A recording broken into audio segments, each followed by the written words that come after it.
அஸ்ஸலாமு அலைக்கும். நிறைய நண்பர்கள் நம்மகிட்ட ப்ரொஜெக்ட் வாங்கிட்டாங்க. வாங்கணும் என்ன இருக்கிறாங்க, பாய் இந்த ப்ரொஜெக்ட் வாங்கியாச்சு பாய், இதுக்கு ஸ்க்ரீன் வாங்கணுமா தனியாக அப்படின்னு இருக்கிறாங்க. உங்கள் வீட்டு வாலே நம்ம வந்து ஸ்க்ரீன் யூஸ் பண்ணிக்கலாம். அது என்ன கலர் தான் யூஸ் பண்ண, பட் பர்டிகுலராக ஒயிட்டாக இருந்தால் இன்னும் கிளாரிட்டியாக இருக்குங்கிறத நான் மென்ஷன் பண்ணினேன். ஆல்ரெடி எங்கள் ரூமில் வந்து ப்ளூ கலர், லைட் ப்ளூ தான் அடிச்சிருக்கேன் பெயிண்ட்டு. இதை வந்து என்ன பண்ண போகிறேன்னா ஒயிட்டாக மாற்ற போகிறேன். இப்போ ஒயிட் பெயிண்ட் அடிச்சிருக்கேன். ஒயிட் பெயிண்ட் அடித்த பிறகு என்ன பண்ணணும்னா இந்த ஒரு 3 இன்ச்சுக்கு வந்து ஒரு பார்டர் கொடுக்கணும். பிளாக் கலரில் ஒரு பார்டர் கொடுக்கணும். அது ஒயிட் ஏரியா கிடைக்கும் போது கார்னர் ஃபுல்லாக வந்து பிளாக்காக இருக்கும்போது ஃபுல் அப்பியரன்ஸ் இருக்கும். அந்த டெப்த் கிடைக்கும். அந்த படத்தோட வியூவோட டெப்த் நமக்கு கிடைக்கும். படம் நல்ல பிக்சர் குவாலிட்டி சூப்பராக இருக்கும். தியேட்டரில் பார்த்தா எப்படி பார்ப்பீங்க, அந்த அளவுக்கு நமக்கு கிளாரிட்டி கிடைக்கும். அதை நான் மாற்ற போகிறேன்.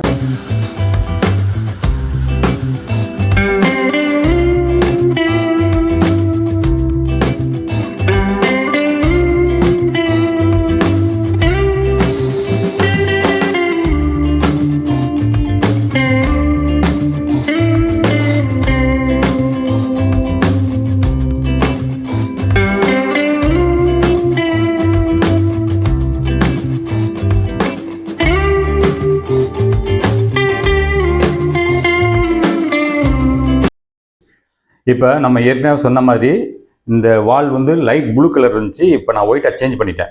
என்ன பாய் ஒயிட் சேஞ்ச் பண்ணி 2 பெயிண்ட் வச்சு பெயிண்ட் அடிச்சிங்க பார்த்தீங்களா? அவங்க வீட்டுக்கு வேறு வேலைக்கு வந்தாங்க, அவங்களை கூப்பிட்டு பெயிண்ட் பண்ண சொன்னேன். இது நாமளாக அடிச்சிடலாம், இதுக்கு தனியாக பெயிண்ட்லாம் தேவையில்லை. ஜஸ்ட் அவங்க வேலைக்கு வந்தாங்க, அதனால் கூப்பிட்டு அடிக்க சொன்னேன்.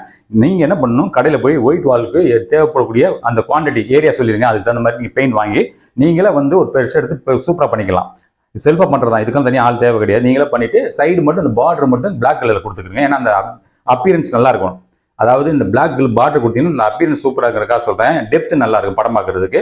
இப்போ இந்த படம் ஓடிக்கிட்டு தான் இருக்குது, லைட் போட்டிருக்கேன், படம் ஓடிக்கிட்டு இருக்கு. ஏன்னா ப்ரொஜெக்ட் அந்த அளவுக்கு குவாலிட்டியான ப்ரொஜெக்ட். அந்த ப்ரொஜெக்டை பற்றி இன்னொரு வீடியோவில் போடுறேன், ஏன்னா அதை பற்றி தனியாக சொல்லணும். ஓகேவா? இப்போ நீங்கள் உங்கள் வீட்டை வந்து ஈஸியாக ஒயிட் வாஷ் பண்ணி இந்த மாதிரி பக்காவாக கிளாரிட்டியாக பண்ணிக்கலாம். உங்களுக்கு நான் ப்ளே பண்ணி காட்டுறேன், பார்த்துக்கிறேங்க.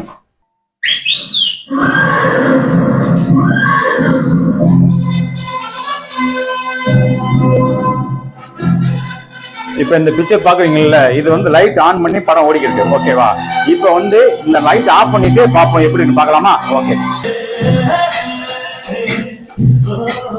இப்போ நான் குறுக்க நிற்கிறது தப்பான கேட்டீங்க. ஏன்னா நம்ம வந்து யூடியூப்லேயும் போடுவோம், அதில் ஃபுல் படம் பார்த்தீங்கன்னா வந்து காப்பிரைட்ஸ் வரும். அதனால நான் நின்று பேசுகிறேன்.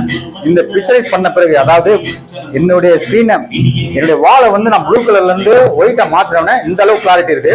அதே மாதிரி நீங்களும் உங்கள் வீட்டில் உள்ள எந்த வாலா இருந்தாலும் சரி, ஒயிட்டா இருந்தால் ஒன்றும் பிரச்சனை இல்லை. மற்ற கலர் வால்ஸ் இருந்தீங்கன்னா அந்த ஏரியாவுக்கு மட்டும் நீங்கள் இந்த மாதிரி பெயிண்ட் அடிச்சு பாருங்க, படம் தெளிவாக இருக்கும். இந்த வீடியோ பற்றி போடும்போதுன்னா இந்த ப்ரொஜெக்ட் அந்த ஸ்பீக்கரு, இந்த ஸ்பீக்கரை பற்றி நான் வந்து தனியாக வீடியோ போடுறேன், அதை பாருங்க. ஓகே.